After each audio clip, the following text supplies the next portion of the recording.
Welcome to the Hollywood Outsider, an award-winning weekly entertainment podcast. In this very episode, we are reviewing Supernova and The Night, a new segment called Classic Corner, where we're going to discuss a film that might be more deserving to be called a classic, which would be Midnight Run for this first edition. And our topic this week is why we are so fascinated by serial killers. Let's get on with the show.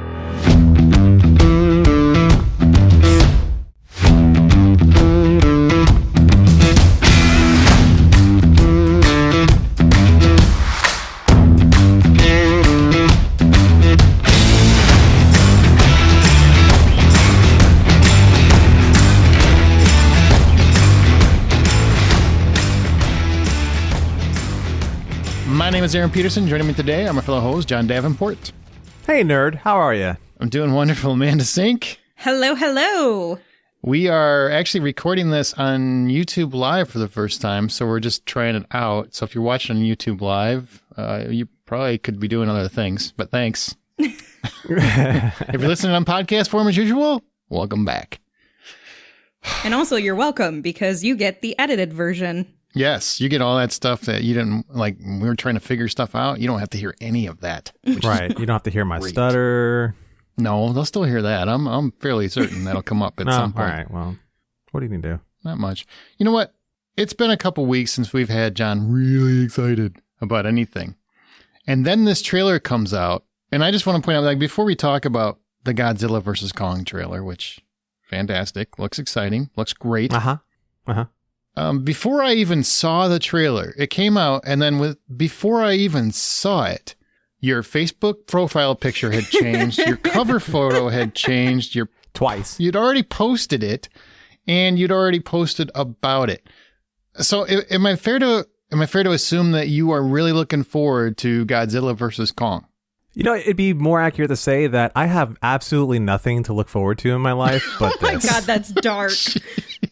I'm pretty sure my life is going to be in the shithole for quite a long time, but this is going to be great. Okay. That So you're really saying did the go dark. only thing you have to look forward to is why it's so exciting. Yes, to reiterate, to be very clear, the only thing that I have that's going to make me happy in the next foreseeable future is this goddamn movie. Okay. All right. I can work with that. So why are you excited? Because I watched it, and I'll tell you what, looks like monster awesomeness. Adam Wingard has never let me down, so I'm not anything less than excited for it. He did The Guest. He did, what else did he do? Other stuff. You're next. He's done other things. He's a great director, but I love The Guest. It's one of my favorite movies. And this just looks like so much more fun than the last one, which had people problems, even though this has people problems too, but. Yeah, this one really seems to, at least from the trailers, it really seems to understand the good parts of a kaiju movie, because what we saw so far was a lot of stuff in broad daylight, which reminds me of going back to Kong Island, which was another, like, you have Godzilla. That movie was great and it's fine, but it doesn't realize why everyone showed up to the movie, which is to watch Godzilla. And then you get Kong Island, and that movie realizes the only reason why we're here is to see a giant monkey beat the crap out of people. And then we have King of Monsters, which sort of gets it misses it in some spots. We pay a little bit too much attention to people, but this one, like, I'm so excited to see Kong, Godzilla, and I have theories out the wazoo about this one and how it's working. Before you get to your theories, can I ask a legitimate question from somebody who's more of a novice and a purveyor of Kong than a aficionado of Kong and Godzilla? All right. Did Kong get roided up? I mean, what happened? Did he go for like the Rock program? Because I don't understand what happened where the last movie, he's a little guy. He's like Kevin Hart compared to now. Now he's like full size Gigantor. Why? What happened? He shouldn't be the size of Godzilla, should he? Is he on stilts? No, he should be. What they explained on Kong Island, when they found the graveyard of the Kong's parents, like, those were giant-sized Kong creatures, and they were even larger than what Kong was as he's kind of like strolling around being King Kong. And John C. Reilly even says at one point in the movie, is like, hey, he's still growing, he's still kind of a kid, and you know, once he's big enough, he's going to be able to take care of us from these skull crawlers, is what we're calling those monsters. So you're talking, that was 1960s, I believe. So from the 1960s to 70s, wasn't it? 70s? I don't know that I'm going to question John on Godzilla. Okay, all right. Yeah, that was Kong. And Kong. I'm questioning him on Kong. That's fair. That's fair. He's questioning himself now. It's either what they were Vietnam, right? It was the Vietnam War they were at. It was after, whatever it is. It was after the Vietnam War. That means after 1973. I'm just okay. Just So it was the very end of the Vietnam War. So 1973. So you're talking 1973 to like 30, 40 years later. Enough growth to be Wheaties. He's still smaller than Godzilla, but big enough to fight him. Okay. I was just clarifying. Amanda, are you excited about this? I don't know if you're a big fan of rawr. Monsters have not normally been my thing. The types of monsters that I'm interested in are like horror monsters, like Frankenstein and Dracula. So these have not really been my thing, but I will say they're fun to watch in a movie theater because it's basically just one big fight, which is all people are asking for, except for in the last one, we talked about the people problem. There was a little bit too much general people happening. Yeah, people We suck. don't care. Yeah, we don't need people in a monster Yeah, I movie. feel like everybody who's bought a ticket in the past and who plans on buying a ticket to Godzilla vs. Kong is there because they just want to see big monsters fight. Hoo, monster. So That's who I'm rooting for, by the way. yeah. What? Yeah. You watch your mouth. Godzilla's kind of like got all the advantage. So he's supposed to. His God is in the first part of his name. Oh my God. It's ridiculous. The only thing, I mean, we all know how it's going to end. Mothra, why did you say that name? And then it's over. So I don't care how everything else happens. I just want Kong to kind of, because he's kind of the underdog. He's the under ape. He is. I mean, one guy has In terms of the, is that really how it is? God, King Kong can do this with his hands. Like he can actually do this with his hands, and which is like touch his every finger to his thumb. So he has the advantage over Godzilla. Opposable thumbs. Is that what you're going with? Yeah. Okay. Godzilla has And the ability of has use lightning tools. that comes out of his mouth. It's atomic breath, not lightning. Whatever. He's got halitosis. John's just going to correct every single thing you say. You better believe it. This is my Super Bowl coming up. It's just as scripted. He's been training for this moment his entire life. Exactly. You know what I want to meet? I want to meet the guy, and I know he's probably listening. Guy, how you doing? I want to meet the guy who's looking forward to watching Godzilla vs. Kong based after they saw this trailer on their little iPhone on HBO Max. I want to meet the guy who's like, I can't wait to watch that in my office on break from my iPhone rather than, a theater. I want to meet that guy and just say, why? Like, what happened? I think you know people like that. I just don't understand. Pretty sure we all know people like that. I don't get it. Like, I don't know about you, Jem. I am going to find a theater, and I will I will be safe, take precautions, everything else, but I'm going to see that in a movie theater. If I had to drive, I would do so. Oh, screw that. I'm probably going to lick the seats when I get there just to okay, make sure disgusting. it's worth it. I'm going to be like, I better get COVID after watching this because my life isn't going to get much better now. It's just downhill from here. Oh my God. The darkness. I don't know what to do after that. Should we fly to Florida and give him a hug? No! Oh my gosh. No, he does not want hugs. Don't touch me. Well, I'm glad that you're excited. I think that's March 31st, I do believe. So I do believe. And they moved that one up. It's one of the rare movies moved up in schedule as opposed to backwards. Whew. Which is a nice segue to our news roundup for the week. This is everything that happened in the world of entertainment over the past week. We haven't done this one in about a month because we've been doing other stuff. Like not caring. Yeah, I didn't care. But listeners care because they always don't want you to quit. So here's what's coming out or what's happened in news over the past week. The Blacklist just earned a season 9 renewal. So it's going to literally last forever. I bet you're so excited. Let me finish. Did you cash out on that one yet? Segue. 9 years. Tell the woman who she is. Like, just tell her. Because really, it's getting ridiculous. Okay, that's all I'm going to say about it. This is abuse at this point. It is. I feel personally assaulted at this point. Oh, my goodness. All right. Also, that happened. Spyglass Media and Robert Rodriguez are rebooting the Spy Kids franchise. Lovecraft Country creator Misha Green is going to write and direct the next Tomb Raider film starring Alicia Vikander, which sounds really cool. Woo. Many movies have been delayed over the past week, including No Time to Die, Quiet Place 2, BIOS, and a few others, which is why in last week's episode we talked about all the movies and TV coming out this year, but we left off most of the dates because of that. But like we said, Godzilla vs. Kong moved up, so get excited. The Great Gatsby is getting a TV miniseries for A&E Studios. Snooze.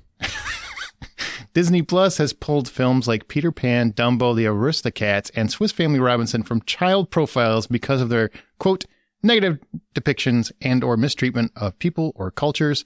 All right, Disney. There is a Harry Potter TV series in early development at HBO Max, and then Warner Brothers says there is not one. But then insiders say there is. I don't know what's right. Either way, you got to figure there's going to be a Harry Potter series at some point. It's just going to happen. The WWE network is moving off its own streaming network and moving to the Peacock streaming network, which could make sports the next big win for streaming giants. There's a lot of sports out there. They're very popular. I don't know. Whoever gets bowling wins. Yeah. Man, can you imagine a bowling network? That's a great way to fall asleep on a regular basis. America's Most Wanted is getting a reboot at Fox. And lastly, we can stop the speculation. Amanda's stock took off this week. AMC Theaters is going to be just fine. Thanks to raising enough capital, AMC Theaters will make it through this brutal COVID situation and avoid bankruptcy. They are still working with HBO Max as of now on those films that are day and date released. They're doing them one at a time, but overall, AMC Theaters is going to be all right. All right. All right. I was hoping you'd do that. Of all of that, John, what did you think is the most interesting thing? A lot of it's a bunch of a snooze fest. But if I had to pick something, yeah, Harry Potter getting a TV show. Because who doesn't need that story retold? Huh? Well, there's other ways they could. I mean, and granted, we want to clarify. Warner Bros. Said, no, there's not. But there's insiders told Hollywood Reporter, Variety, and a couple other outlets. Yes, there is. So my guess is it's very, very early talks. They haven't worked out yet. Maybe they don't have J.K. Rowling on board. Who knows? What do you want to see then, if you're excited about that? The movies are great, and of course they're going to be sticking around for a while as far as being a movie thing goes. But the ability of saying, "All right, well, we're going to do a 7-season-long series and actually focus on much more of the things that happen in the books versus like the abbreviated version, which we got out of the movies, because what happens? The books have much more layered things to them." He still doesn't do anything until the last book. I don't want them to focus on the books at all. Leave this story, this part of the Potter universe out of it. We've done enough. We've also found that not all of Fantastic Beasts has been great either.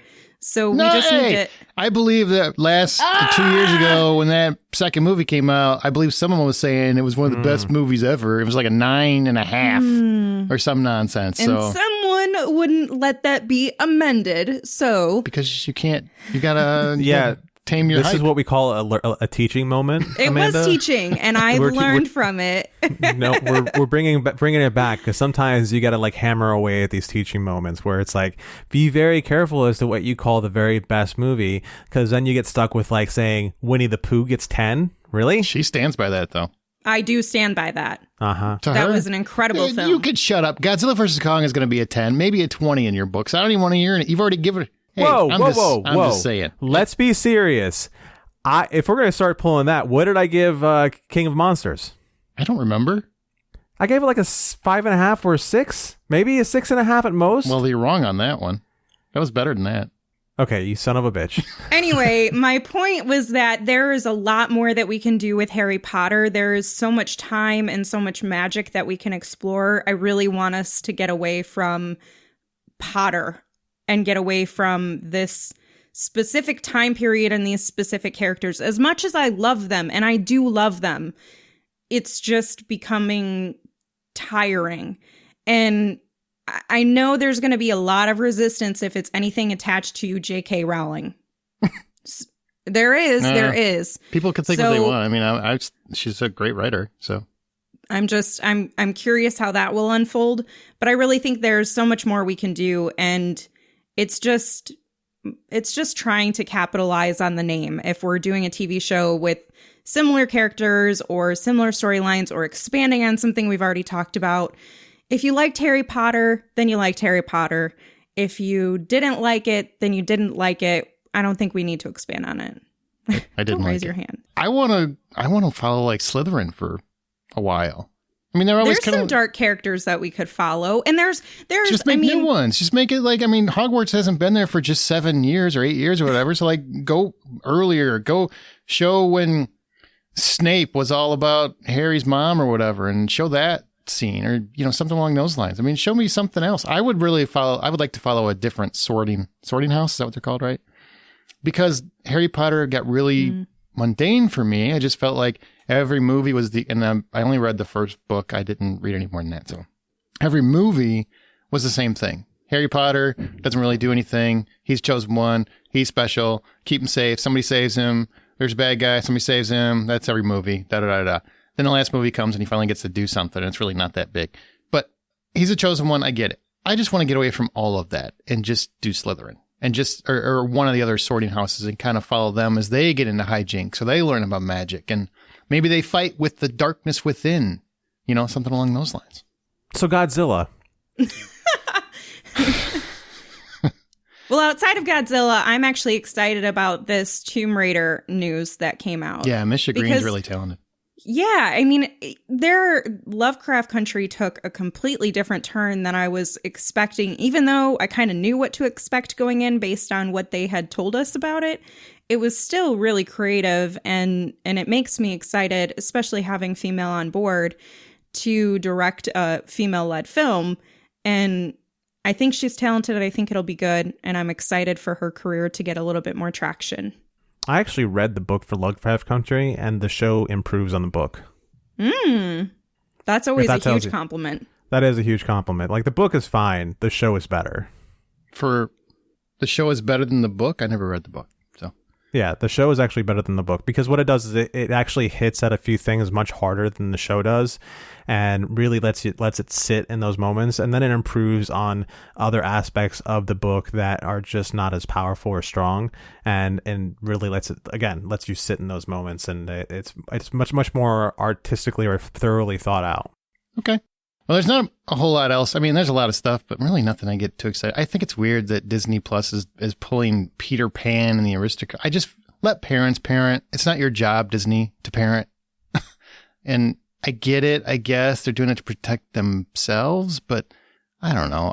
To me, I know parents are petrified of awkward conversations and stuff. I think that's important. I mean, when kids ask you about weird things they see in a movie, that's a great time for a parent to have the conversation about weird things.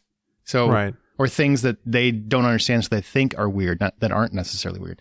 So they see something out of place. So they see, wow, I can't believe that they would actually, put a character in blackface or something like that. That seems wrong to me. And then they go to mom and they ask mom, and then mom can explain that to them. Hopefully mom gives the right answer and doesn't give a really crazy one. But typically that's a great time to have those conversations. I don't see that as a bad thing, personally. The other thing is Disney has something either like a sexual undertone or maybe like a racist undertone or a sexist undertone in almost all of their older films. So at what point are you really going to start like halting? Like you'd have to do that to the majority of their catalog, especially their older catalog. Or Lion King, when they're just killing everybody and getting eaten by hyenas. In the news that we found out thanks to John about Lion King. I was shook after seeing that. You want to explain it? Because it's audio. All right. So somebody on like TikTok put it together that hyenas actually don't eat lions. So, and the point in which Scar turns on Mufasa and then sends the hyenas to kill Mufasa. Well, the reality of the situation is Mufasa wasn't eaten by the hyenas. What turns out is that who does eat lions are other lions. And there's a point in the movie where Scar is walking around singing a song and everything, and he's playing with a skull, and you realize the skull that he's playing with is a lion skull. It's dark. Who didn't know that, though? Like, I already knew. I didn't know. Me! I did know it was the same. I didn't think so Mufasa. So much of the internet. But it definitely... I mean, pay attention to the movie you're watching. I don't know. I mean, he's playing with a freaking skull. That's an important story point. Apparently, a lot of people did not put that together. That was Mufasa's skull. I didn't think Mufasa's skull, but I definitely thought it's a lion skull because it looks just like a lion. And he's playing with. I thought it was just basically to infer, look how wicked this guy is. He's killed before. Probably should have thought that out a little bit more. I just didn't think it was quick enough for that skull to be licked clean.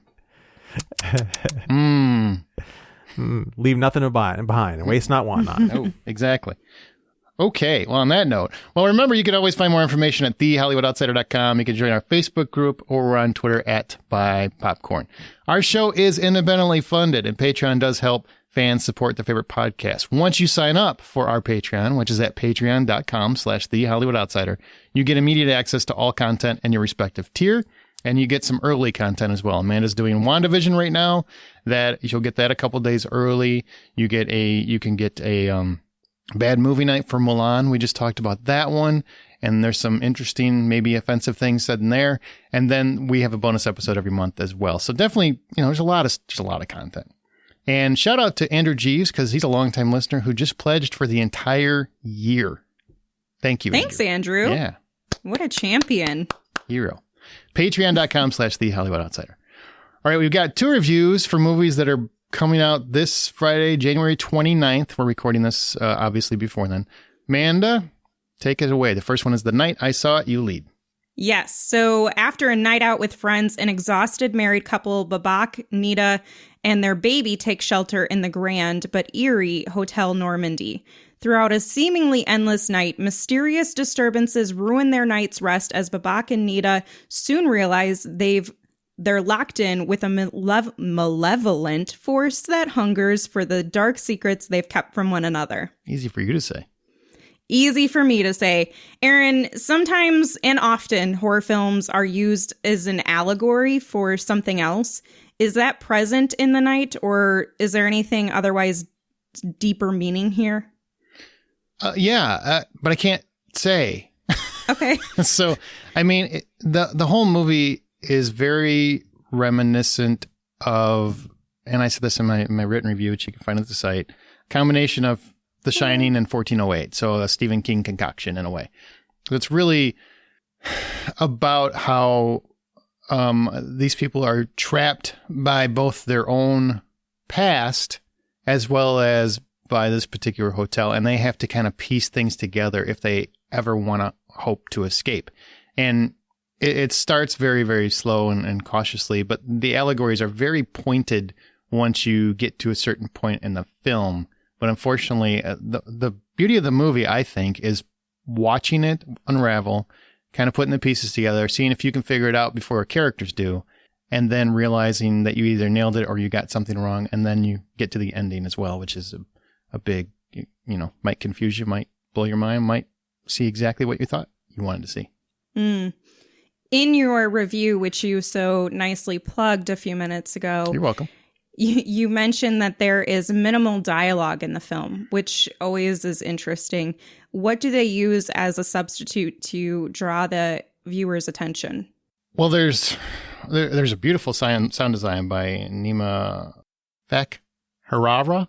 I think I said that right. I really apologize. I could not find a pronunciation for it.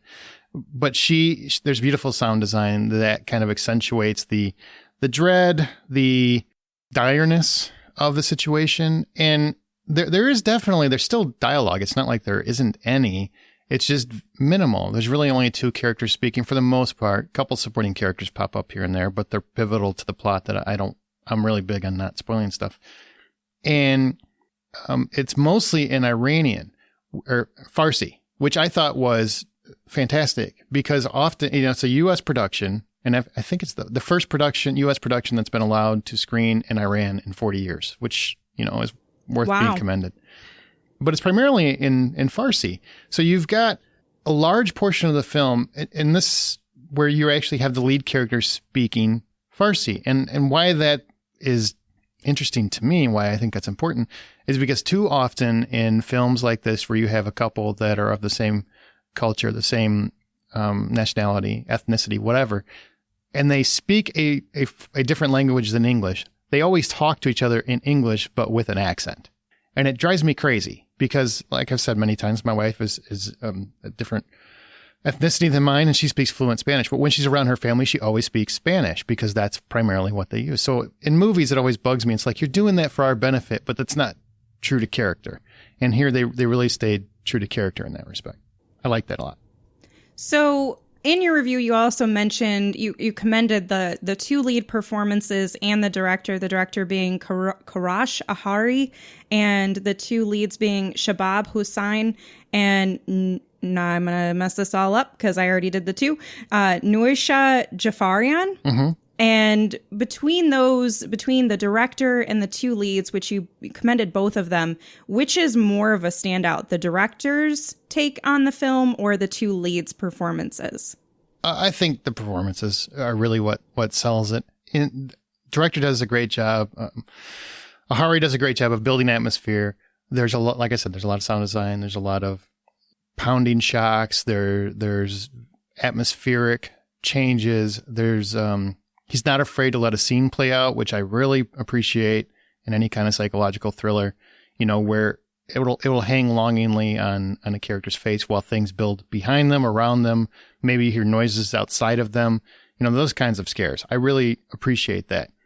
But Hossein and Jafarian are really what sell the entire film. Babak and Nita are just horrified and also kind of confused, and they sell both of those things. Plus, they have stuff that they need to work out, and they are not doing it well.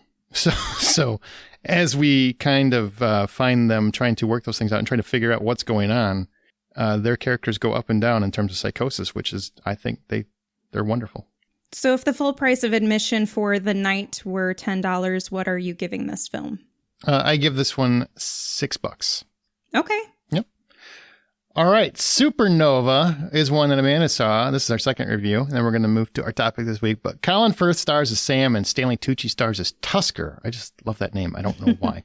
They're a couple that are traveling across England in their old RV to visit friends, family, and places from their past. Since Tusker was diagnosed with dementia 2 years ago, their time together is the most important thing they have. So the plan is to final their journey at Guardhall, where Sam, a pianist, will put on a show. Now, this is a road trip film of sorts, and they can go a lot of different ways. But it also sounds like a screenplay by writer-director Harry McQueen follows a play structure, basically taking place in 3 different acts. Is that right? Or are we bopping around the English countryside at different locales? No, I mean, you are going to different places, but I can see how that structure is implemented here. I think one of the more impressive things that I enjoyed about the film is that when you are traveling in the van with them, you're a literal backseat passenger. And so you're kind of, you have a really great way of observing their relationship as if you were actually in the van with them.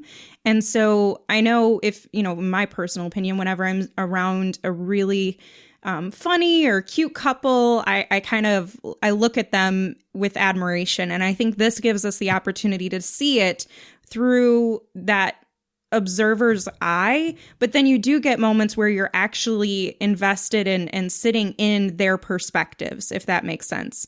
But I do appreciate that at least on the journey, we're taking a literal backseat to watching their journey together. So it's like a one shot where there's just the cameras in the back seat. Cameras in the back seat of the van, yeah. I dig that. And you're watching them like hold hands in the middle of like where the armrest would be. And it's a sweet and tender way to show their closeness, but also give you an opportunity to be distant and from their relationship. And then you have other moments where you're from their perspective and you're able to really invest yourself in their feelings and their thoughts. And the English countryside, so are they all over? Are there actual vistas in the film, or is it primarily indoor? So you see a lot of outdoor landscape, but there are scenes where you're going inside because they're visiting with friends and family. Gotcha. So there's a nice combination of the outside travel and what they're seeing in the world, but then sometimes they're eating somewhere or they're going to visit their friends and family and some different things occur. So you get a nice combination of what a real road trip would be. It's a combination of the two things.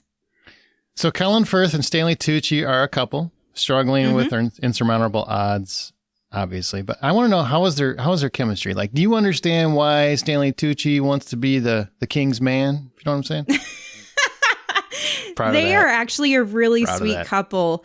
They reminded me of two friends of mine that are a couple, and just in terms of their mannerisms and the way that they interact with each other, a lot of the moments, the special moments they share together are very real world couple things, like sharing a very small bed and one person is like, I don't have any room. I'm like sitting on the edge of the bed. And then the other person's like, me too. But they have like 4 inches they could scoot over on. Oh, yeah. And then the other person falls off the bed. Selfish sons of bitches. Yeah.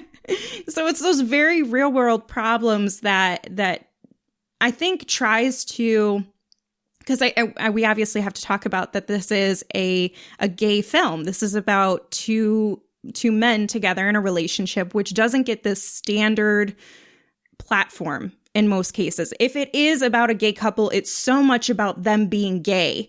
And this is not that. You feel their chemistry, you feel that they're a really good couple, but it's just so natural and normal that you don't really question and think about them being a gay couple. Like it is, you know, they're just like any other couple. And it's so much more about the acceptance of mortality. Good. And, that's good. And going through the struggle of watching a loved one with dementia, but also watching, as the person with dementia, watching your loved ones treat you differently, see you differently. You know, they're mourning you while you're alive. Which is understandable. I mean, you kind of get both perspectives of that. One person knows they're losing their mind, or their mind is fracturing, it's diluting, so to speak. And the other person is losing the person they love, you know, and that's exactly. That's going to be a question. Does that play genuine, though? Because, you know, as well as I do, a lot of movies can make that manipulative. They can make that where it's just, it does everything to just manipulate your heart and just make you boo-hoo. But really, by the end of it, you're like, oh, God, I just feel like I was just so used. Or does it feel like that was earned because of the performances, because of the warmth, whatever? It was definitely earned. And the one thing I'll say about this, when you watch the trailer, you're probably going to be like, ooh, I don't know if I can handle this because my heart might just break from the emotion of this story. But it's very tender and it's very gentle and it's heartwarming.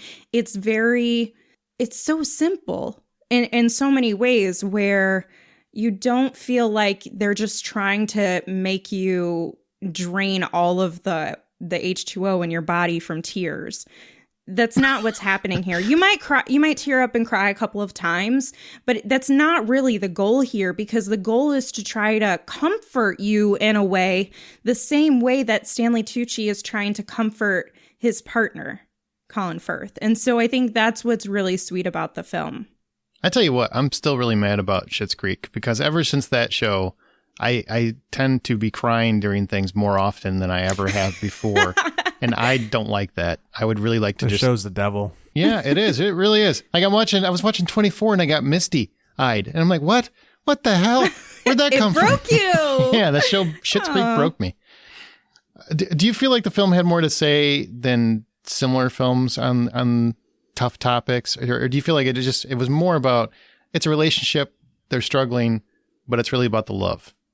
It is about the love. Okay. But again, it comes back to that concept of, there's the concept of dementia and mortality, like I mentioned, but it's all coming from the place of love, which I think so much it's so dour in other films where you're just waiting for him to lose his mind, and yeah.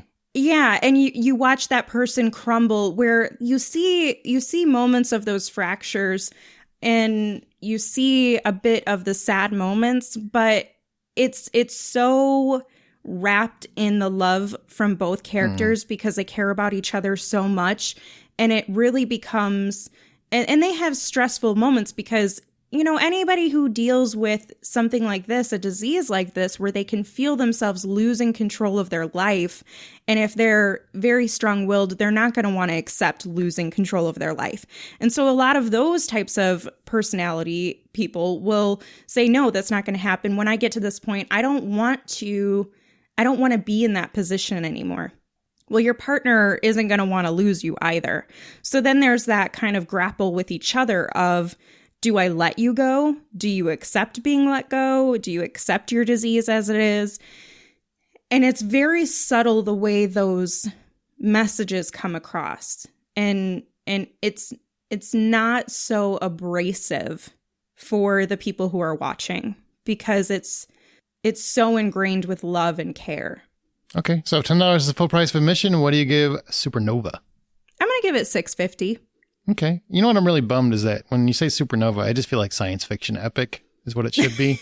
So kind of bummed. They have a connection about astrology, which is really sweet. So Okay. That's where the whole thing comes from. Now let's get into our From the Outside In topic.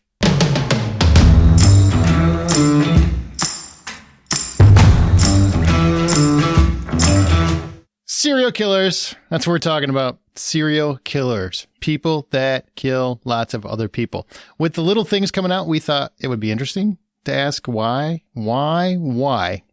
are we fascinated by people who kill other people in film and TV, both fiction and reality. So what is it about serial killers, John, that fascinates you personally? You love true crime and you love thrillers. What is it about serial killers specifically that fascinates you? It's something that speaks to the human condition. Like, we are the only creatures on this planet that live for scaring each other. You don't see raccoons jump out from behind the trees and be like, ha!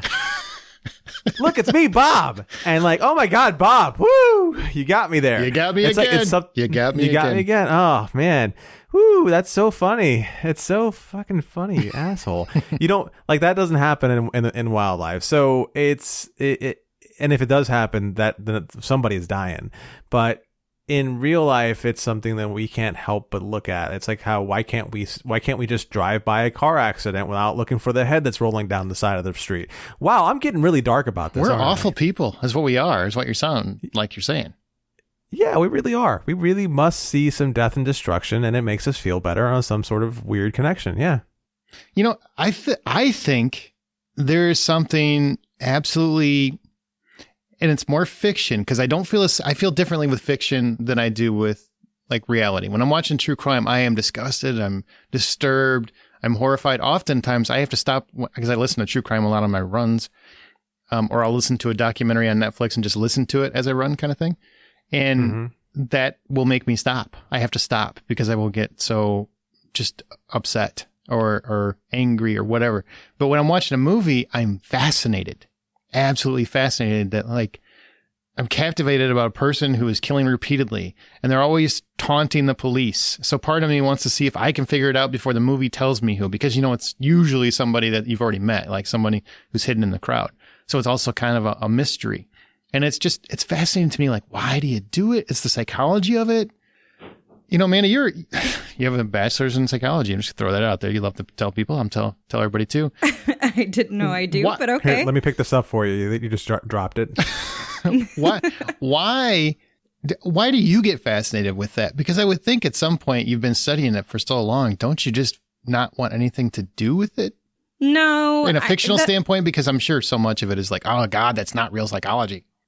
Yeah, I mean, I don't have the same true crime galore that a lot of people do now. Like, it is very trendy to be in and listening to true crime podcasts because you have to know all about it. The things that I guess I would say I'm not on board with are the ones that just try to make it too fun. And that's not a stab at anyone in particular. It's just... I don't think that that's necessarily why we shouldn't be glamorizing true crime in general. I don't like and when so they joke making about it. fun with it, even if it's just in a podcast or a YouTube channel or something, that rubs me the wrong way. But I think it's just like John said, it's human nature for us to have that curiosity, because so much of our lives are spent trying to make sense of the world, make sense of our experiences, make sense of each other's minds and feelings. And some of us are maybe over analytical in terms of those things. So when you don't comprehend why something has happened, how someone could think so differently than you or be so differently than you or anything you've experienced, your mind has a hard time trying to come to terms and understand it. And so that's really what the driving factor is curiosity. You know, you want to learn more, you want to understand them, you want to know how they could do something so brutal and vicious, because that's not, quote unquote, how humans are built. Well, I disagree with that. I think it's completely how humans are built. That's a whole debate. Is some people don't believe that, but there are a lot of, just casual viewers who think of the brutality of murder as something that's so immoral and outside of the realm of natural human nature that it has to come from either a break in their mental state or something from their environment that has influenced them that way. And in some cases it is, but in some cases it's not. A theory that I'm playing with in my head right at the moment is that through the 70s, 80s, 90s, the aughts, and a good chunk of the 2010s, there is a good amount of glamorizing serial killers, whether it's in news, documentary, and movies, whatever you want to pull out. There's always this glamorizing about this man, this hunter of men who goes out and he overwhelms people and he outsmarts the police. But recently, what I really started to enjoy is seeing what those people are really like. There's the Ted Bundy thing that came out last year or the year before, where it shows that Ted Bundy was just somebody who was ultimately really lucky, and that's all it really was. Because when he was his back up against the wall, he was a problem for himself. And it's amazing to see that he was able to even function to the level he was, because he couldn't get out of his own way as far as how just obvious there was something wrong with him. Yeah, but I don't know if this is comfortable or sad or just wrong to say, but I get fascinated, and not in a good way. It's not something where I'm like, oh, that's really cool, I'm going to learn how to do. I'm fascinated by the concept of people that could get away with these horrible things for so long, and they're just that much smarter than everybody else. And yes, there are cases like Bundy where you just got lucky. I mean, it was the 70s and early 80s. Forensics wasn't there. There's nobody to catch you, that sort of thing. You got lucky for a big portion of it. But then there are other people where it's just, you got caught like a fluke. Son of Sam, Night Stalker, complete fluke, mistake. And then there's people like Golden State Killer. That guy did get away with it for 30, 40 years. And he, did 60, 70 horrible acts to 60, 70 different people and never got caught. There's something about that, because I think we're all afraid of it, right? I remember growing up, nobody ever had that fear. That's when really serial killers started to become seemingly prominent, was like the 70s and the 80s. That's really when they started popping up for whatever the reasons are. Maybe it's cultural evolution, whatever. What's that? Lead paint. Could be lead paint, microwaves. You don't know what happened. You just don't know. Lead and gasoline. Frozen pizza peaked, So there's a lot of things that could have driven it. We don't know. But that seems to be when they were really starting to spike. There was so much anger in the world, and it just spiraled into these people that were doing these monstrous things. And it became absolutely captivating and fascinating, while also despicable, but really captivating. I remember when Ted Bundy got caught, and then they made a miniseries, because Mark Harmon was in that miniseries. I think it was The Deliberate Stranger, if I remember that right. And I watched it with my mom. My mom, she's knee deep in psychology too. Psychology is a thing around here in the Chicago area. And watching that with someone who appreciated that and understood that was a fascinating dynamic. But at the same time, we're both watching it with that guy's kind of cool. And not in the he's cool because he's a killer. It's he seems like a cool person. How could he possibly do those things? And that's when you get even more fascinated. You're like, why would that guy, handsome, seemed to have everything going for him. He had an Ivy League college or whatever. He was fine. His life was going to be just fine. And he just had this urge to kill people. Why? And you just were captivated by it. And every performance I see where you have an actor that's actually playing with that and doing something different, even not very good actors have done really good things. Like Judd Nelson was great in Relentless, which is not something that anybody ever talks about, but he's a great serial killer in that movie. It's a fascinating thing. And I wish to God I could explain it, because it's probably horrible that you feel that, or that I feel that way. Well, that speaks to the interest of mystery for you specifically. Yeah, I love to know. I love to know. You're intrigued by trying to put the pieces together and solve the puzzle. Whereas other people might not be as fascinated with trying to figure out who the killer is and beat the police investigation, or, you know, make sure you can sort it out in your mind, almost like a challenge. Other people are innately interested in learning something that they didn't know. And when it comes to true crime, you learn so much. You learn about humans, you learn about relationships, you learn about, you know, safeguards in your home and stuff. You learn about police investigation procedures. You learn about so much. And when you have that much to explore and your mind can continue to go down this rabbit hole, it's really hard to stop that. And especially when we don't have usually very clear and concise answers to it. So it's still kind of like left open as a mystery. Even with all of the serial killers that have been caught and they've established their reasons, there's still so many lingering questions. You know, even if it's about, were there people that weren't found that they murdered or raped or whatever. Right? They're not going to own up to everything.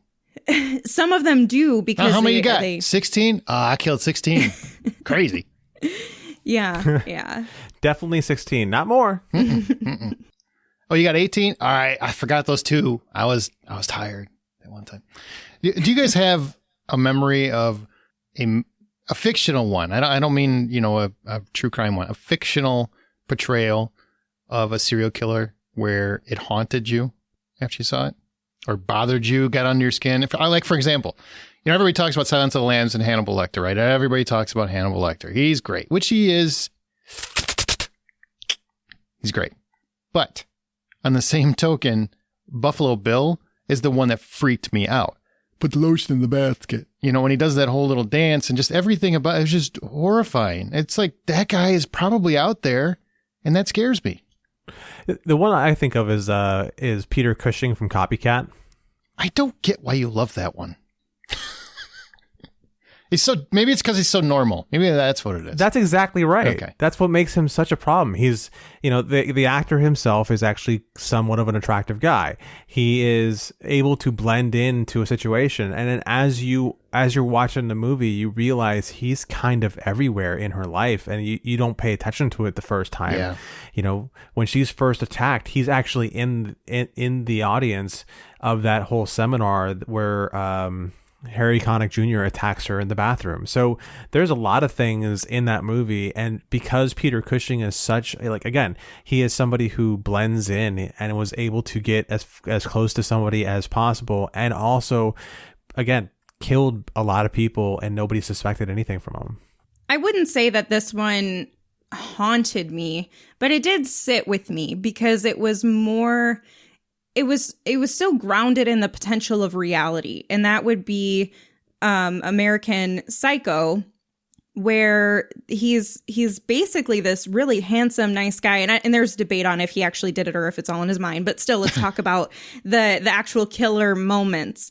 He's so crazy in it, and you can't understand how someone who seemingly has all of the great things, like you said earlier, Aaron, could do something so menacing. And that one sits with me more so because I know there have been real serial killers in the United States that have been those handsome, charming guys and have murdered and hurt many people because people were unsuspecting. Yeah. And so those are the ones that are really more scary to me than the gruesome faced ones or something. It's the people that I could see working at the bank or living next door or, you know, the mailman or something. Just obscure, normal people that you wouldn't typically picture to be a murderer. Hey, so I just want to cut in on something real quick that she said. Patrick Bateman from American Psycho. Handsome? Yes. Successful? Yes. Nice? No. Okay, no, he was, he was, but he still had a level of charm to him when he wanted something. I guess he was kind of smarmy and just so full of himself. He was not a nice guy. But there were when that movie came out, that was the thing. Women loved men that were a little bit full of themselves and had a level of arrogance. Handsome, power broker, confident. Yeah, he was a popular figure. gross. I just want to make sure we all understand he wasn't nice. I just want to make sure we all understand that. Can you really suspend disbelief to picture like a rich, successful executive, killing somebody to get ahead? I don't doubt that, especially with Huey Lewis blaring in the background. I have no doubts this happens. None. Yeah, definitely. Yeah, and somebody covers it up. And also, I will say, John Doe, I know we can't talk about Kevin Spacey anymore, but John Doe is one where it really unnerved me because he got I don't know what it was, but they did such a wonderful job of like framing that movie, how Fincher shot the movie, how he waited to really present the killer until the end. So he's an ominous figure the entire movie. When they come across him, you don't get to see his face. You're following him like they're following him.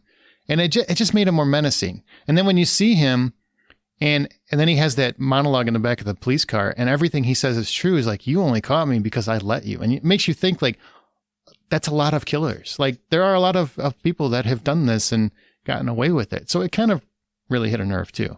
Plus got to the guy's wife. Eesh, it's not good. What's the box? So it's easy to get seduced by a wonderful performance, but do you have a different reaction to watching an actor terrify us versus a documentary on the real thing? Like I talked about that, like Bundy, Dahmer. When you hear or watch real serial killers in action, does that terrify you more, or it's really just about the same? Oh, when I see you're talking like fictional character versus non-fictional character, essentially. Yeah, real serial killer versus portrayed on documentary TV. Versus fictional. Yeah. So when I see a fictional serial killer, I am more enamored by it. I can have more fun with it. Because I know it's not real, and it's kill stuff like that. Yeah. You feel like you have a level of enjoyment with it, as morbid as that is. A lot of us who enjoy thriller and horror films enjoy the creativity of a serial killer and the way that they murder or plan things out or whatever your interest is in. And I can get that, but I would never feel the same way about a real serial killer in a documentary. I wouldn't say, wow, they planned that out so well. I'm very impressed and good job for you. That was an amazing kill. How you just decided to like skin their head off or something, or like their back. It becomes more grotesque and it becomes more bone chilling. And it also makes me look over my shoulder a bit more when it's a documentary. It makes me question the people in my reality, whereas a fictional character is something that's, I don't want to say jovial, but sometimes they can be fun. When you like see Scream. someone that's handsome like Patrick Bateman, you're like, get away. Get away. 20 feet at least. Keep away. Can I help you with that? No. I will drop these things. It's fine. Yeah. And it's almost like you can say that they're handsome when they're not a real serial killer, when they're a fictional character. Like in Scream, I can say, yeah, he's cute. But Skeet Ulrich.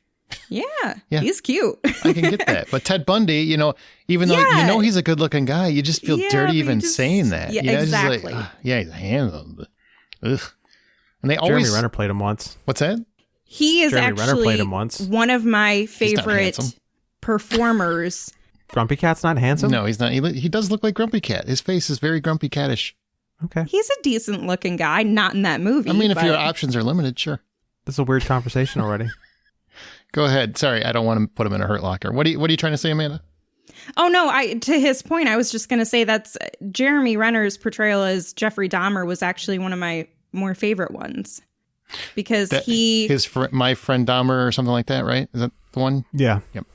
I have not seen that one. Is that a good movie? I think it's streaming. I thought it was a pretty decent movie. I mean, it's not anything that's going to rock your world or anything, and you probably know most of the stuff that's in the film. Yeah, it's very uncomfortable how much I know about that. It does make it's a little unsettling because it just seems like a normal guy and you're just following his path until you're like, oh. So I think it's more enjoyable for people who don't really know much about Jeffrey Dahmer. Have you ever seen an interview with Dahmer? Or a real interview? There aren't many, but he is kind of a regular guy. And it's very uncomfortable because if you just walked in the house and somebody had that on TV and you just heard him talking, you're like, oh, who's this dude? Who's this dude? And then he'd be like, well, then I had put his head in a jar. Wait, what? What? Like, you just don't see it coming. I mean, you can kind of almost see how he used that to his advantage. And that's even more terrifying, I think. What about you, John? Do you get more unnerved by real ones or about the same? I find the fake ones to be much more interesting to watch because they start, you see those actors make the decision to say, hey, we're going to make this more about it being a predator, and you're seeing somebody who is trying to put themselves in a position, and of course they can't help but glamorize bits and pieces of it. When I watch like a documentary on Dahmer or a documentary on Bundy or any of these other ones, I spend a lot of time going like, okay, and this is when they caught him, right? Mm-hmm. No. How did you guys miss him? Okay, wait. This is when you caught him. He is out in the open doing something. He's being stupid. How did you guys miss him this time? Okay, now this is, and that's what I spend most of the time like focusing on, is just the absurdity of every situation, because it's almost always some absurd situation as to what helps these guys continue to move forward. Mm-hmm. And I just bang my head against the wall about that whole thing. Yeah, one thing I find, the more and more of them that I've seen, is when a really great performance of a serial killer by an actor is when they underplay it. I really don't like Anthony Hopkins was just brilliant in terms of the fact that he seems so unassuming for a great portion of that movie, which is what makes him more uncomfortable and more unnerving to us. Right. But most actors would overplay that. I would actually say, Brian Cox in Manhunter does a completely different take, but a very similar take on how he underplays Hannibal Lecter in Manhunter. And anytime an actor does that, to me, that feels like, okay, that's more what a serial killer is like, because they're not making bold choices. They're not making bright mistakes that should be caught, because they're being so dramatic, or they're making an obvious slip up or something like that. Because an actor has a tendency to want to go big in these kinds of roles. Well, even Mads Mikkelsen, same character, but he was nearly superhuman when Mads Mikkelsen was playing him. Oh my God. And I can't, this bugs me, right? This is a legitimate criticism about every serial killer movie that does this.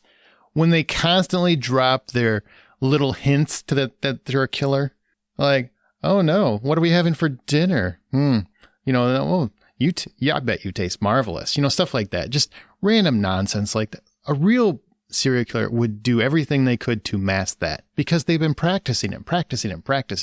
So to me, that just screams lazy writing. And it feels like, okay, you're trying to hint to the audience that, ooh, maybe they're going to catch him. I don't like it. I just don't like that aspect. No. Right. But real ones can terrify me. Some of them I'm just like, wow, you're so dumb. I don't know how you got that far. Like, because Ted Bundy is an idiot.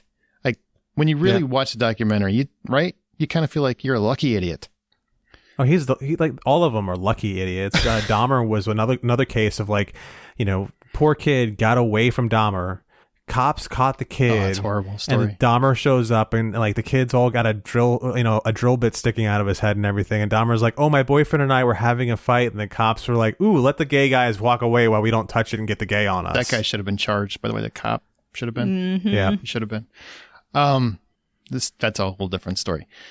But in terms of watching the real ones, like I just watched the Night Stalker documentary on Netflix, and they do a really good job because they kind of keep the actual killer until the very last episode, and it's really horrifying. Like he's one of the most uncomfortable serial killers in history, just because of how unempathetic he is as a character. He just loved the attention, and then the women that were just throwing themselves at him, I'm just like, what? I don't get that. That's a weird thing. The guy had a graveyard for a mouth. Oh my God, he's horrible. He opened his mouth and you would literally be terrified. It's not a matter of braces. He needs an entire mouth. Just get a new mouth. Yeah. But when his mouth's closed, he's kind of a handsome guy from afar, I would say. I mean, maybe he has an allure, I think, to him. But as soon as he opens his mouth, the frickin' devil, just terrifying. Whew. All right. So what stands out to you? We talked about a few of them, but what stands out to you as your other favorite performances in serial killer films and television? The first one I can think of off the top of my head is Dan Stevens in The Guest. Yeah, I guess he would be a serial killer, right? Yeah, he was. Yeah. He went from house to house. He took over lives and he lied to them. And again, as somebody who's very unassuming and getting himself into, into stuff. And he's one of those charming monsters that is hard to get away from. That bar scene when he beats the shit out of those kids. Yeah. One of my favorite movie scenes in the last 20 years, sincerely. Because it's just he's so charming and then he just beats the shit out of everybody. Yeah.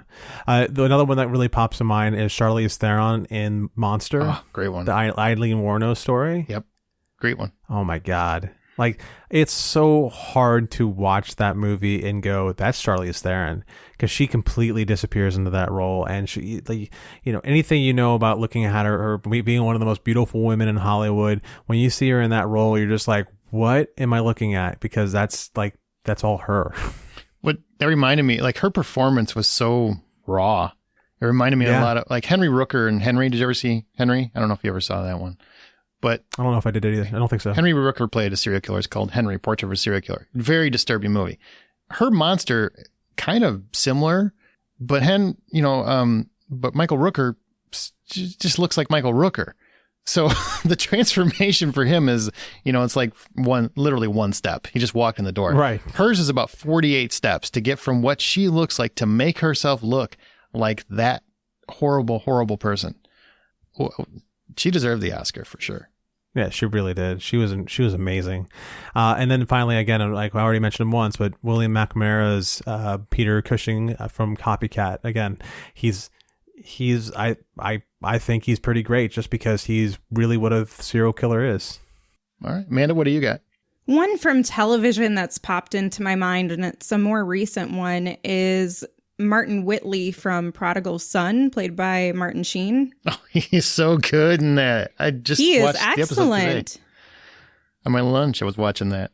That's so good. Yeah, I really, really like the way he portrays his character because he has a level of it's just some sort of dynamic that he has where he has compassion and love for his children, but he also aches for them to be different, but he also really likes when they're murderers or they do something bad, and it's some way for them to bond. And he is very satisfied killing people, and he's feels glory in the fact that he knows he's good at that. And it's just very haunting. I do feel whenever someone gets close enough to a serial killer and it starts to make me feel uneasy about their safety, that's how I know that is a terrifying character. He is so good about going from, because he's such a kind of like a lovey grandpa uncle kind of character. I mean, actor. I mean, he's kind of frumpy and he just seems so approachable. But when he snaps in that show, he doesn't do it very often in that show, but when he snaps, it is horrifying. Like, he's so good. He is so good. Yeah. What else you got? What about Dexter? I mean, you're a huge Dexter fan. Yeah, I do love Dexter. I have a very conflicted feeling about him because I'm so sympathetic to him.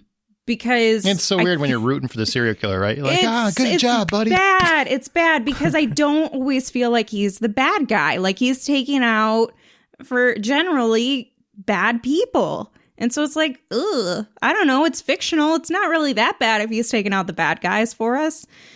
But I don't know. I mean, as a serial killer and his techniques and everything about him, I think he is what we all envision a well-rounded serial killer to be. You know, he has everything that's pristine. He has a process. He knows to clean up. He knows how to handle everything, and he'll dismember you and nobody will find you. And that's what we envision when we think about a successful serial killer. I don't know if I just want to point out the phrase well-rounded serial killer was uttered. I know. Somebody is going to just make my life. I remember that quote. In that show when he killed, what was the character's name? Dokes? Was that his name? And oh, God. The cop. And surprise, motherfucker. Yeah. And you're like rooting for Dexter. And it's the worst thing ever. He's like, oh, man, I hope you get him, Dexter. And then you're like, wait, but he's actually in the complete right. Dokes is absolutely 100% in the right. Why am I rooting for the awful serial killer? But he Michael C. Hall, just, man, he is so good in that role. He really, really is. Yep. It's perfect for him. There's another one who we don't have confirmation is classified as a serial killer, only a murderer at this point, but I have a feeling this person has at least gone on, it's a fictional character, has gone on to be a serial killer, and that is Amy from Gone Girl. She is terrifying, and I know she only had couple murders in the movie, right? Because she killed Desi. Just one. Okay, well, okay. So she only had one, which is why I said she's not a serial killer. But I imagine she has done more and will do more, though we don't have confirmation of it. And she is the type of person where I can see she's so manipulative and well planned out that's okay. You crazy. Look at Amanda trying That to... chick terrifies me. Right? She does, but I don't think she qualifies. She's not a serial killer. She's not a serial killer. She's not a serial killer. I did preface and say that she is not, but I feel like she has gone on. Nick's probably dead, let's be honest. Well, I'm guessing your list is done if you're going to people that aren't serial killers. So we I tried to go with one, okay? Usually I don't get to pick more than one. It says performances, yeah, plural. It says plural. Exactly. That's on you. And I would throw, Dexter. John Lithgow was really good. Oh, he was fantastic. Yeah, he was really great too. Yeah. I will say Jigsaw, just because I really like how kind of almost laid back he plays it when he's on there. Yeah. Would you like to play a game? And he's just planning, just working it out. He's just laying there the whole time. The first movie, he doesn't even do anything. He really is just chill. So I thought that was great. I want to point out something. He always says, "Would you like to play a game?" But you're already in the game by the time he asks you that question, so he's not really giving you much of a choice. It's rhetorical. It's a total cheat move. He's like the worst guy to play Monopoly with. He's got money in his pocket. Really? Yeah, guaranteed. Yeah, because I would be like every single. You want to play a game? No, I don't. No, I'm done. I'm good. Well, here's what you got to do if you want to live. I'm like, that's not. I literally said I don't want to play. So you are a cheating bastard. Other ones, this is I'm a big fan of The Collector. I don't know if you guys have seen it, but there's Bone Collector, huh? No, not The Bone Collector. The Collector. Yeah. It's totally different movie. That's the one, and there's a sequel called The Collection. But the first one's The Collector, and it's basically a burglar breaks into a house, and when he gets in, he finds out that there's a serial killer already in the house, and he has to decide if he can get the people that are in there out safely, or if he just saves his own ass before the serial killer finds him. And both movies are, I love them to death. Like, they're fun little thrillers that nobody talks about, but I absolutely love those movies. And he's a great serial killer because it scares the shit out of me every time he comes on screen. So check that one out if you can find it, The Collector. Norman Bates, obvious one. And then lastly, it's an older movie, Robert Mitchum's Harry Powell and the Night of the Hunter. Just a really great classic serial killer. So those are mine. Do you guys have a favorite documentary in this subject? That's a little harder of a question, I think. I think most recently, my favorite documentary is Don't Fuck with Cats. Oh, that was so disturbing. Oh, yeah. That was excellent. Good choice. Yeah. There's a lot of reasons why it's great. The killer himself isn't the reason why it's great, but the process in which they went through in catching him and how they peeled that onion is really interesting to pay attention to. How the social media and stuff helped them catch him. Yep. Yeah. Yeah. Oh, that was disturbing. I will say, it's you don't know who the killers are often, but well, no, because it's not serial killer. That's just murderers. That's different. I'm sorry. No, it's okay. Well, I'm glad we're here to have you talk yourself out of that. I know. I was like, wait a second. They're going to tell me that doesn't qualify, and then I'm just going to have to backtrack anyway.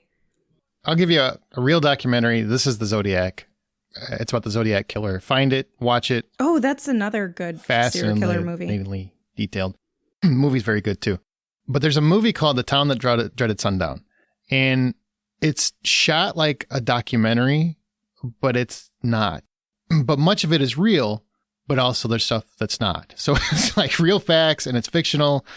And it's like this hodgepodge of a film that kind of comes across a little bit like Texas Chainsaw Massacre, and that it's meant to be real gritty and realistic in many ways. It's not technically a documentary, but there's a lot of real truths in there. But it horrified me as a kid. absolutely horrified me because most of what happens in there is true. And that's just one that came to mind. What do you got for listener comments? Tori Melching, she says, I find them fascinating, what makes them become one, how they got away with it, then usually how they got caught. Floppy disk? Did they stop between killings? And if so, why? It's like a puzzle that will never be solved, just more pieces added. It's like a puzzle inside of an enigma, inside of a riddle puzzle. Made of human flesh. Made of human flesh. And teeth. Baby teeth. Lauren Thomas Williams says Mads' Hannibal was one of his favorites. Ruth Wilson's Alice from Luther. Stanley Tucci in The Lovely Bones. Paul Dano in The Prisoners. He wasn't a serial killer, but Robin Williams in 1 Hour Photo. These are all his favorite performances, and these are really great ones, Lovely especially the Robin Bones. Williams one. Lovely Bones is a good one. And Prisoners. I mean, Paul Dano's he is a good actor. I wish more people would appreciate him for what he does because he's got some good stuff. Jennifer Miller, trying to understand the psychology between them or behind them and how they deviated so far from society, yet somehow they often go unnoticed. And I do want to mention Stefan. He said, I guess it's about understanding what makes them tick. Also, as a movie, with right direction, chasing a serial killer on the silver screen is something intense and scary at the same time. Agreed. All right, what do we got for upcoming releases? We've got some good stuff. The Little Things is coming to theaters and HBO Max on January 29th. Deputy Sheriff Joe Deacon joins forces with Sergeant Jim Baxter to search for a serial killer who's terrorizing Los Angeles. As they track the culprit, Baxter is unaware that the investigation is dredging up echoes of Deke's past, uncovering disturbing secrets that could threaten more than his case. Following that, we have Palmer on Apple TV Plus. To the pi, to the square root, to the whatever nerdy thing that Apple TV needs to put behind their logo. This is also on the 29th. An ex-convict strikes up a friendship with a boy from a troubled home. This is directed by Fisher Stevens, which is actually a really cool pull for a director. And this stars Juno Temple, Justin Timberlake, which I'm sure that's the reason why everyone's going to watch it anyways. Well, and Dean Winters. Yeah, and I didn't mention it's Denzel Washington, Jared Leto, and Rami Malek and Little Things. Did you say that? I don't know if you did. I did not say that. Yeah. No, I didn't. But, you know, they're definitely a reason to go watch that. But Justin Timberlake, as he's playing like a real character and it's down and dirty, yeah, I'll check it out. I mean, hopefully he does a song at some point, but... Does a song and dance kind of thing like he did in Southland Tales, right? Sure, why not? Am I the only one that saw that one? The Rock saw it. That was a great Rock performance. Also on the 29th, we have Finding Ohana coming to Netflix. A summer in rural Oahu takes an exciting turn for two Brooklyn-raised siblings when a journal pointing to long-lost treasure sets them on an epic adventure with new friends and leads them to reconnect with their Hawaiian heritage. Aww. Sounds sweet. It actually looks like a Hawaiian Goonies, honestly, if you watch the trailer. It looks kind of fun. It really does. It really does. Yeah. All right, any recent film or TV recommendations we haven't already talked about real quick? John? Well, I think if you haven't sat down and watched the Godzilla vs. Kong trailer about 1,500 times and dissected it, that's about the best thing that's going on right now. All right, fair enough. I will recommend Alone on Hulu. It's about a woman who recently lost her husband, so she's kind of running from her life, and she packs everything in her car and she drives away. And then she starts thinking she's being followed. So her life and survival depends on what she chooses to do as she goes forward. That's all I want to say, but it's on Hulu, and it's definitely worth a watch. The Marksman, on the other hand, I saw in theaters with Liam Neeson, and you can avoid it. Oh, wow.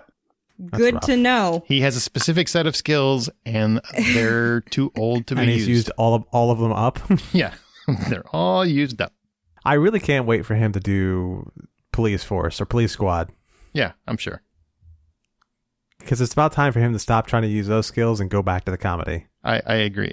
Naked Gun. Yeah, Naked Gun, right? Yeah, Police Squad. I had it right. You did, but it's actually called Naked Gun. He's been talked to about that with Seth MacFarlane, right? Oh, Seth MacFarlane? Yeah, he's behind it. Even better. There you go. Hey, Peter. So, Amanda, what about you? Any recommendations?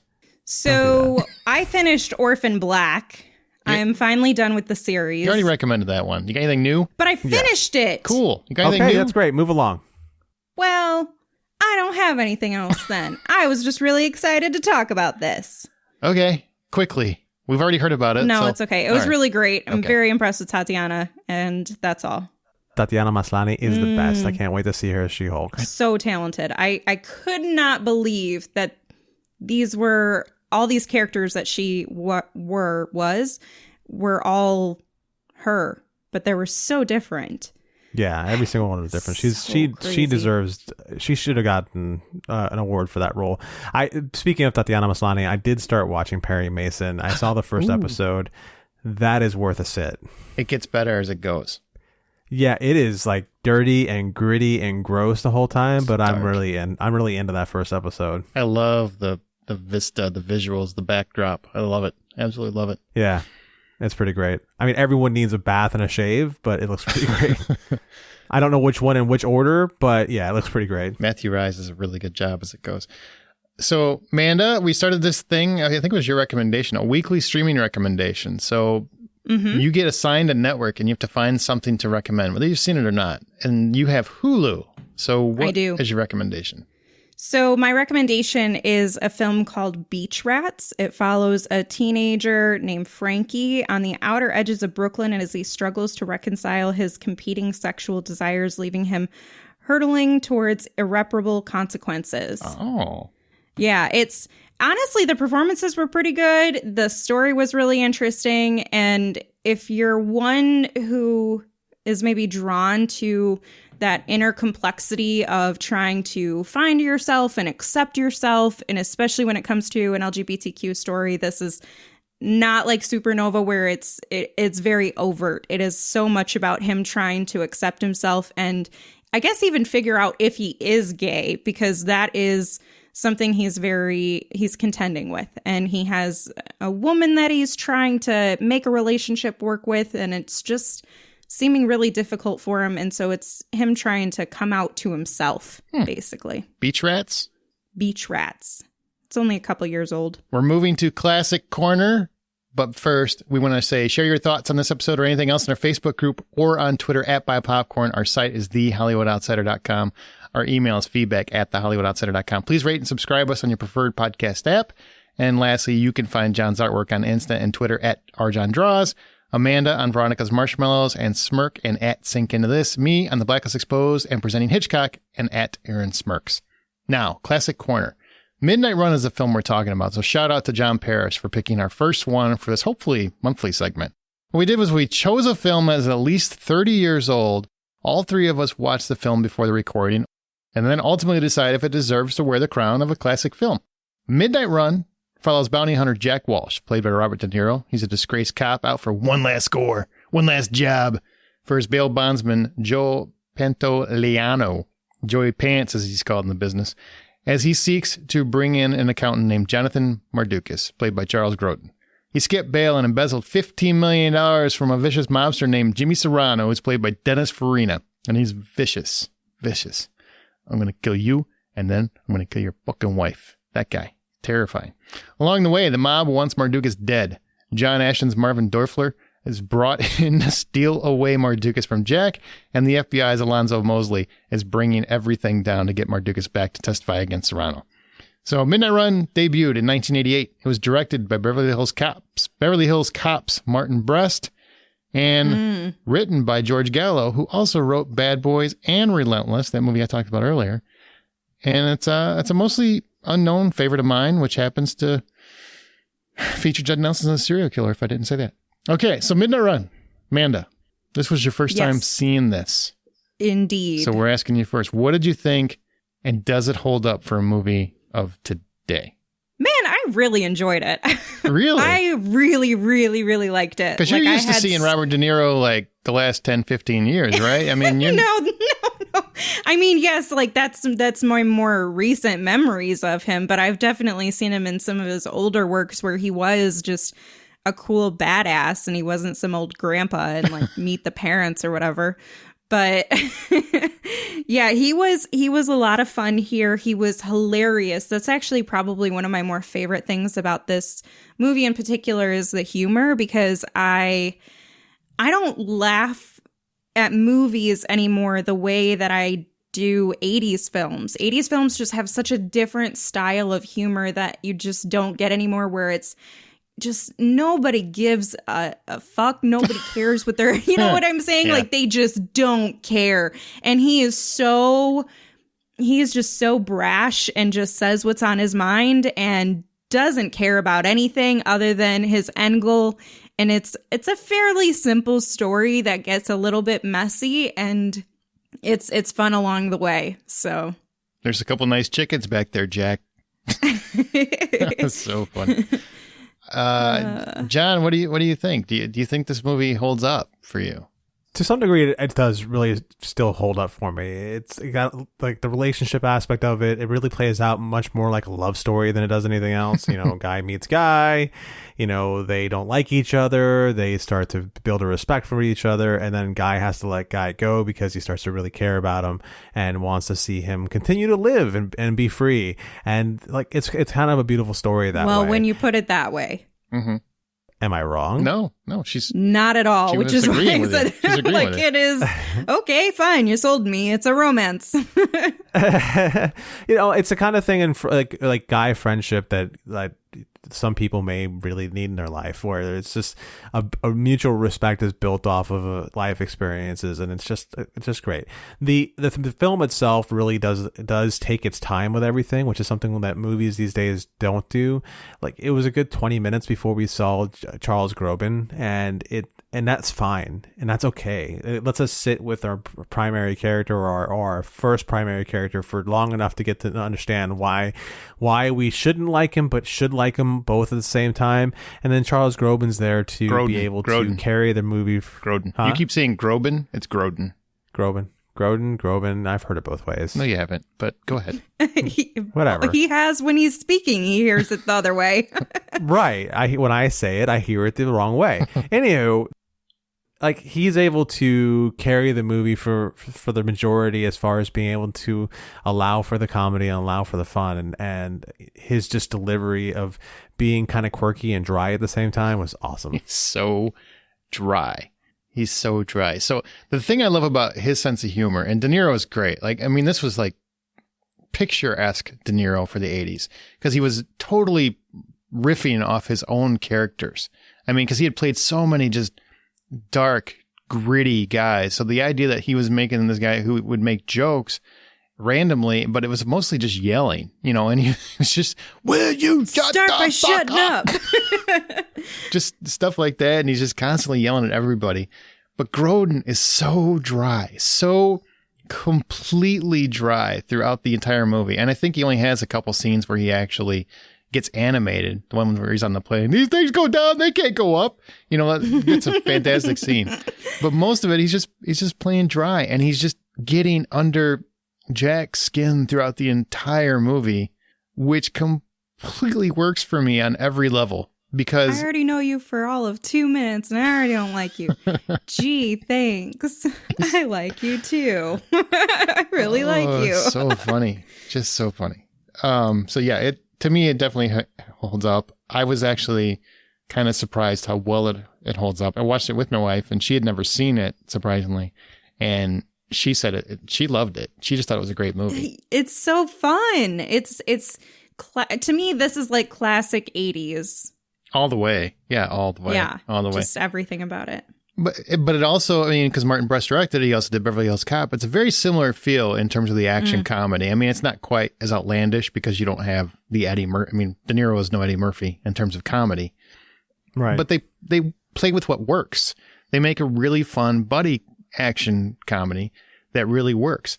And I feel like there's real stakes in it, which matters. You know, I really feel like at the end, you know, you kind of get how much De Niro has come to appreciate this guy, because the whole reason he does it, he's not doing it to save his ass, because he's an honorable guy. He's not trying to go to Serrano. He's trying to get Serrano, sure, but he knows if he doesn't make that deal right then, that Mardukas is probably going to die. So he's trying to do, like, the whole movie, he's frustrated that his whole life was screwed up because of this Jimmy Serrano, but he is, in a way, trying to do right in many aspects. And it doesn't until like close to the end where he starts seeing maybe his code isn't what it should be. And Grodin kind of brings it out in him. So it's a good buddy flick because they both grow. they both develop as characters. And the moment with his family where his daughter comes outside, I was like, God. oh, it was so sweet and sad. Offers to give the money, and he doesn't take it. Thank God. He doesn't take it. Yeah. If you could see any two actors from today play these roles and be the exact same movie, who would it be? Well, Ryan Reynolds would be Charles Grodin. That's exactly what I was going to say. That's exactly what I was going to say. I mean, I feel like that's a no-brainer. God. I'm feeling Bradley Cooper. He's not gritty enough. No. I don't think he's gritty. I mean, that's your choice. Sure, I could see it, but not gritty enough for me. I don't know. You know what? You know what would be fun? Hugh Jackman, Ryan Reynolds. Jackman that would be that. Fantastic. Okay, but Hugh Jackman's less gritty than... You're out of your gourd, man. He can play gritty as... Did you see Prisoners? He'll be fine. Yeah, I saw And they rub on each other really well. Well, wait, what? Really? Well, okay. What that's just not what I happened? meant. I want to see a video of that. Or Jake Gyllenhaal. I mean, everybody here's a Gyllenhaal fan. I could see that. Yeah. All right, Jake Gyllenhaal, that would work too. Yeah. I love that we all agreed on Ryan Reynolds from the get-go, though. There's nobody else that does that kind of comedy anymore, like he does. Yeah. Like, nobody is better at dry wit than Ryan Reynolds. Nobody, currently. Yeah. The only person who can out Charles Grodin would be Ryan Reynolds. And Reynolds is probably quicker. I think Grodin is better at completely dry, though. I mean, he can play dry. I mean, it's just, it's amazing how straight he keeps his face when he's saying some of the stuff he says. What about... Let's get back on this movie. Hold on. We're not remaking this movie right. Hold on. What about, and you're going to know his name because I'm not going to know his name, and I should, the main actor from Justified. Timothy Olyphant. Timothy off with his pants? Off with his pants. Timothy Olyphant and Ryan Reynolds would be a lot of fun. Awesome. Let's go back to this movie. Sorry. Do you feel like this movie is a classic? Why or why not? I guess is the question I'm asking. Yes, I do think it's a classic. I think it's an underknown, a lesser known, a not as well known classic, though, because I don't hear people talking about this film that much. Maybe they did back when it came out. I'm not really sure because I wasn't alive. Right, but I'm not trying to cut you off. I'm just trying to clarify. By cutting her off. By cutting her off, absolutely. I'm going to mansplain. So what I'm trying to say is take apart what other people think of it. Do you think it deserves to be considered a classic, despite what anyone else if you would have let thinks? me finish, I would have gotten there. All right. Can you get there faster? Can we pay you to get there faster? See, now that's appropriate because I do talk too much. You can pay me to do a lot of things, and that's one of them. So, yes, I think it's a classic personally. It has all of the particulars from the 80s that everyone enjoys, and it has still in its own way a unique story. And I think that's kind of what holds it up. And the comedy hasn't gone by the wayside throughout the years. It still holds up. The movie itself still holds up. It's got a lot of really great moments, and it doesn't take too long to find some enjoyability in it. Yes, but there's not enough words left that Amanda hasn't used to explain why. I didn't use that many. So mean. You're so mean. Go back to watching your Godzilla bullshit. Oh, right. Yes, it does. In fact, it's really hard for me because I would already consider it one, but I realized, when I've been talking to people about this movie that I am alone often. A lot of people have never even heard of this movie. So it deserves to be considered a classic, I think. There are so many movies that I feel people consider classics from the same era that I don't understand. So this to me deserves to definitely be. It's one of the best action comedies of the entire decade of the 80s. The thing for me, it left me wanting to watch more movies like it. Yeah. Yep. And the 80s had a lot of give them. me some more suggestions of films like this because these are the types some of the types of 80 movies I like. Did he really go and just watch Godzilla? Because you told me to? Oh, I'm sorry. I was watching the Godzilla trailer. You have a problem. Is now not the time to do it? No. Now's not the time. You just almost made him fly to Florida and cut your head off. I am going to serial killer your ass. Recommendation: Stakeout, 48 Hours. This one, obviously, Tango and Cash. Those are some. There you go. There's a few. The 80s had great buddy comedies. Mm-hmm. Okay, so we all agree. Midnight Run is a classic. Kind of curious what you guys think, so let us know. But as for this podcast, it is done. We are done. We are out of here. So remember, the next time you head to a theater or sit comfortably on your couch waiting for one to open, buy popcorn.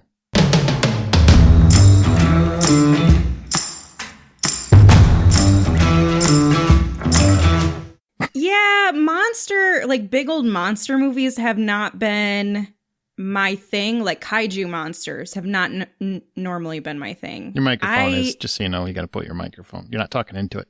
Sorry, live people. Let me get closer. You don't have to get closer. Just talk at it. Okay, well, I can only put it so far in front of me. All right, all the way in your face. That's what they want to see. Yeah, just get up in here. You're good. Go ahead. No, we're going to get this, Aaron. Move it up a little bit. No, just the microphone towards your face. That you don't have to hide. It's literally like, hey, I can't. There are people watching this. There's 2 fingers between me and the microphone. I don't know why it's a shocker. Ew. Don't make it weird. I'm going to cut in real quick. Mark Burns says, literally has nothing wrong with her mic. And we spent like 10 minutes with her fussing with her mic. Who said this? Mark Burns. Hey, Mark Burns, I edit. I'm telling you, there was something. You just don't know. And now I got to write this down, Mark Burns, because now I got to edit this. So technically, it cost me twice.